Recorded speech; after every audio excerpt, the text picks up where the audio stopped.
Well, speaking of summer, and how often do we talk about this? With the temperatures rising, got the heat on the street, people that leave their pets behind in an automobile, even if they put that window down a crack, how often have you seen it? And how much does it frustrate you? Well, let's take that a step further. And can we multiply it tenfold if it's not a pet, but a child in the car? Perhaps there is no multiplication factor necessary. It's simply, in my mind, unacceptable. And yet, it's happening. And it's happening at a somewhat alarming rate. In fact, just this past week in British Columbia, police have had to rescue not one but two children from sweltering cars. Parents left the child in the car for whatever reason. In one case, the bystander or the passerby that came across this child made the 911 call and then stayed with that vehicle helpless as the child inside was suffering from the effects of the heat and crying incessantly. And finally, emergency officials arrived and they were able to get the child out of the car. Twice, though, in the past week, and we are only just beginning the absolute heat of the summer. John McKiggan is the chair of Kids and Cars. He joins the program this afternoon. It's a website, by the way, kidsandcars.org. John, we really appreciate your time. Thank you. My pleasure. How often does this happen, kids being left in cars? Well, the sad fact is that, at least here in Canada, we don't have any accurate statistics, which is one of the reasons why we've started kidsandcars.org Canada. But it is something that's happening. Kidsandcars.org has been tracking this down in the States for many years, and it's something that is happening more often. And, you know, the tragic effect is that we're seeing more and more deaths, child deaths, due to heat stroke. And not surprising, considering the temperatures that the interior of those cars can get up to when they're locked with the windows up. What most people don't realize is that, you know, if you have a relatively pleasant day, like right now, today, here in Halifax, it's 25 degrees outside. It's a lovely day. But if you're in a car with the windows rolled up, within 5 minutes, the temperatures can reach more than 125 degrees Celsius, you know, hot enough to boil water. Right. And that's something that you just don't think about. And the other problem, what you don't realize, is that babies, toddlers, their internal body temperature rises a lot faster than it does with adults. So something, a temperature or circumstances that you and I might find uncomfortable can be deadly for children. Something, John, that really caught my eye as I took a look at your website, kidsandcars.org, is that what you're advocating is some sort of technological solution to this, some sort of warning system in the car so that a parent or caregiver getting out of the front seat has some sort of reminder that, hey, there might be something still in the back seat, kind of like leaving your lights on. Absolutely. I mean, there's really two solutions to this. And the best solution, the most effective solution, is one that's built into the vehicle.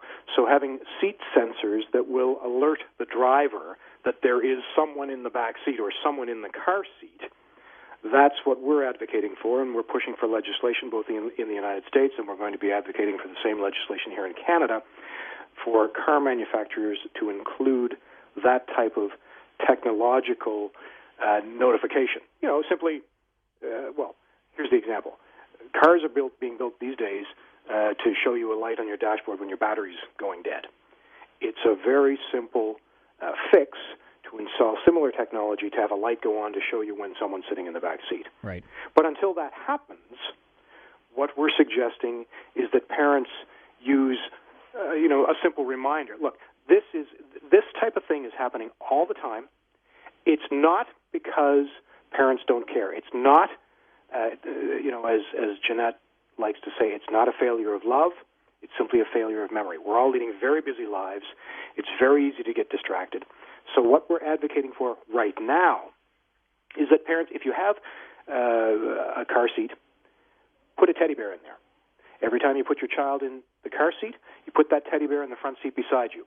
So when you arrive at your destination, when you get where you're going, You may feel a little silly driving around with a teddy bear beside you, but when you get where you're going and that teddy bear is sitting beside you, you know that there's some precious cargo behind you, and that will remind you. So until we have the car manufacturers on board to help us with a technological solution, we're advocating that parents take a low-tech approach to use the teddy bear solution. Sure. And John, I'm all for anything, absolutely anything that protects our children from any sort of danger they face.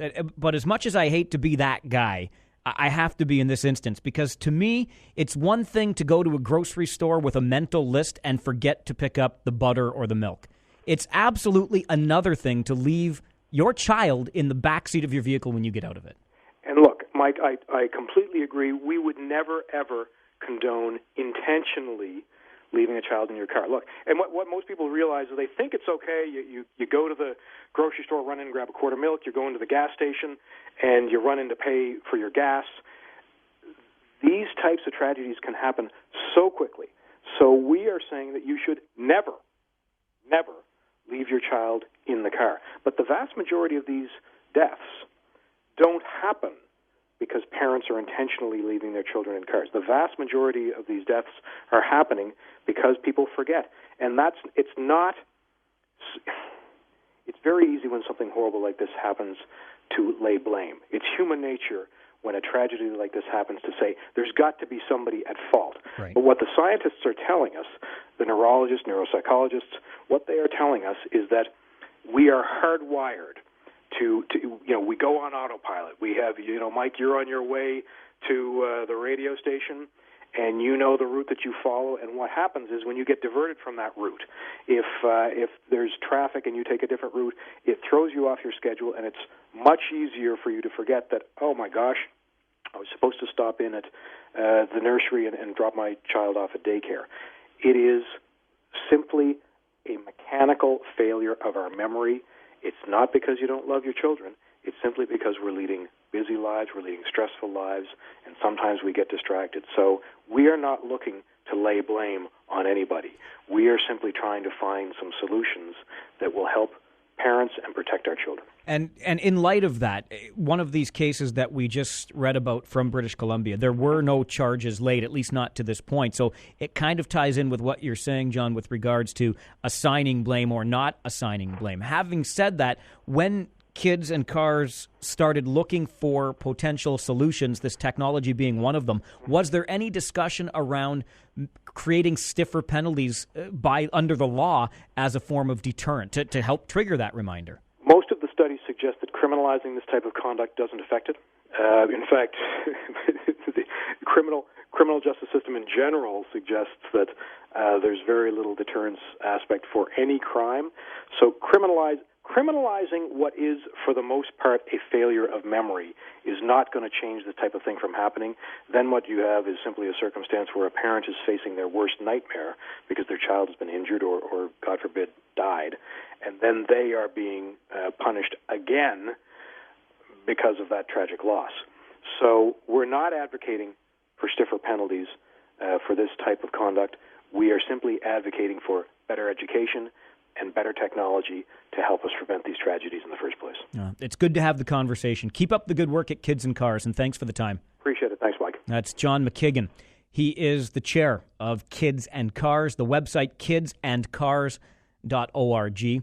And again, I will say, absolutely anything to protect the health and safety of our children, I'm all for it. And if the end result of this is, as John suggests, new technology being put into cars to serve as the reminder, just like that little dinging sound if you don't put on your seatbelt, or back in the day, you don't turn off your lights. And I say back in the day because that's one of the things that drives me nutty, truly nutty. I know I need to get over it, but I'm sorry, about new cars. I see people get out of their cars, close their door, and I'm like, oh, you left your lights on. And then I realize, oh, it's one of those where the lights automatically go off for you. Sure, it's a nice thing. But to me, it's another one of those things where we are relying on technology instead of our brains. And that makes me nutty. Get over it? Maybe. What do you think the right solution is here? Do we criminalize the behavior? Should parents that leave children in locked, sweltering cars be charged? Or do we go the technology route and put in some sort of sensor that says, hey, dummy, you forgot something in the back seat. Oh, by the way, that something is your child. What do you think? Here come the phone numbers. You can send email as well. We'll take your calls and opinions right after this on 570 News.